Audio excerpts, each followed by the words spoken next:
তপ্ত রোদ থেকে রক্ষা পায়নি পশ্চিমাঞ্চল, এখনো সূর্যের চোখ রাঙানি। প্রচণ্ড গরম উপেক্ষা করে শনিবার সকালে সাতক্ষীরার ভোমরা স্থলবন্দরে ভারতীয় রফতানিকারকের সঙ্গে কথা বলছিলেন সদর উপজেলার কুশখালী গ্রামের ব্যবসায়ী সুমন। হঠাৎ হিট স্ট্রোক কেড়ে নেয় তার প্রাণ। খুলনায় বন্ধ রাখা হয় স্কুল কলেজ, সড়কে যানবাহন আর পথচারীও ছিল কম। নিরুপায় হয়ে যারা বের হন অনেকের হাতেই ছিল ছাতা। সেই সঙ্গে গরমে যশোর জেনারেল হাসপাতালে বেড়েই চলেছে ডায়রিয়া, নিউমোনিয়া, শ্বাসকষ্টজনিত রোগে আক্রান্ত রোগীর সংখ্যা।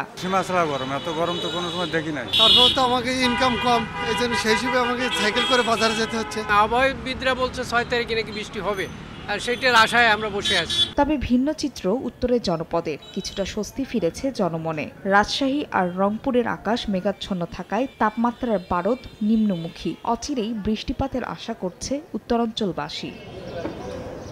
ফাহরিয়া ফারজানা, সময় সংবাদ।